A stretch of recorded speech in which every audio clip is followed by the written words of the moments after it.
जय श्री राम। जब जब धरती पर अधर्म बढ़ता है तब तब कोई दिव्य शक्ति जन्म लेती है।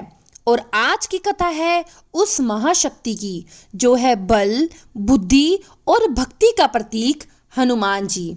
आखिर कैसे हुआ उनका जन्म, क्यों उन्हें देवताओं से मिले अनगिनत वरदान और क्यों मनाया जाता है हनुमान जन्मोत्सव इतनी श्रद्धा से।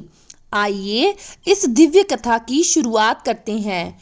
अगर आप सबने इस चैनल को सब्सक्राइब नहीं किया है तो सब्सक्राइब कर लें, बेल आइकन को दबा लें और अन्य लोगों के साथ भी इस चैनल को शेयर करें। अब शुरू करते हैं इसकी कथा को। सबसे पहले मैं पहले भाग में आपको बताऊंगी श्राप और तपस्या की कहानी।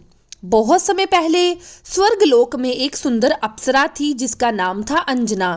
एक बार एक ऋषि के श्राप के कारण उन्हें पृथ्वी पर वानर रूप में जन्म लेना पड़ा। पृथ्वी पर उनका विवाह हुआ वानर राज केसरी से। समय बीतता गया लेकिन उनकी कोई संतान नहीं हुई। तब माता अंजना ने ठान लिया अब वे कठोर तपस्या करेंगी। घने जंगल, एकांत स्थान, वर्षों तक उन्होंने शिवजी की आराधना की। उनकी तपस्या इतनी प्रबल थी कि तीनों लोकों में कंपन होने लगा। अंत में शिवजी प्रकट हुए। उन्होंने कहा, हे अंजना, तुम्हारी भक्ति से मैं प्रसन्न हूँ। मैं स्वयं तुम्हारे पुत्र के रूप में जन्म लूंगा। यह कोई साधारण वरदान नहीं था, यह था एक दिव्य शक्ति के अवतार का संकेत। उसी समय अयोध्या में राजा दशरथ पुत्र प्राप्ति के लिए यज्ञ कर रहे थे। यज्ञ के बाद जो दिव्य खीर मिली उसे रानियों में बांटा गया, लेकिन देवताओं की योजना कुछ और ही थी। वायुदेव ने उस प्रसाद का एक अंश माता अंजना तक पहुंचा दिया।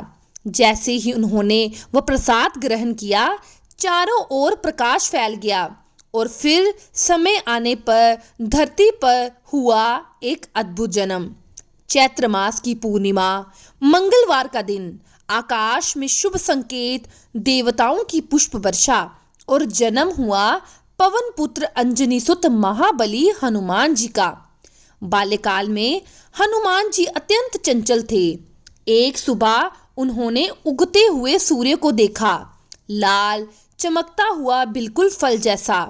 उन्होंने सोचा ये तो खाने योग्य फल है और फिर बिना कुछ सोचे वे सीधे आकाश में उड़ गए। देवता हैरान हो गए। सूर्य के पास पहुंचते ही तब इंद्रदेव ने वज्र से प्रहार किया। हनुमान जी गिर पड़े और उनकी ठोडी पर चोट लगी। तभी से उनका नाम पड़ा हनुमान जी। जब वायुदेव ने ये देखा वे क्रोधित हो गए। उन्होंने पूरी पृथ्वी से वायु प्रवाह रोक दिया। चारों ओर हाहाकार मच गया। देवता घबरा गए और सभी मिलकर वायुदेव को शांत करने लगे।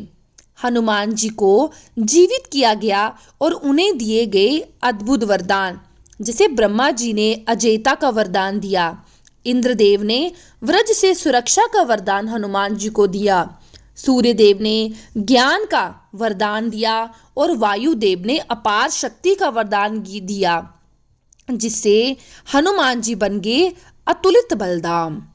समय के साथ हनुमान जी का जीवन जुड़ा प्रभु राम जी से। रामायण में उनकी भक्ति, सेवा और त्याग आज भी अमर है। आज भी हनुमान जन्मोत्सव के दिन हनुमान चालीसा का पाठ करना चाहिए, सुंदरकांड का पाठ करना चाहिए, व्रत और पूजा करना चाहिए।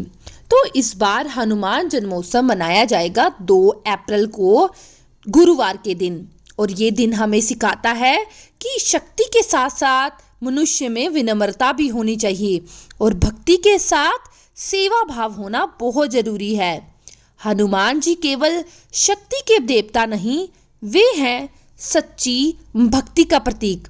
अगर आपको ये कथा पसंद आई हो तो वीडियो को लाइक करें, चैनल को सब्सक्राइब करें और कमेंट में लिखें जय बजरंगबली। अब मिलेंगे अगली दिव्य कथा में।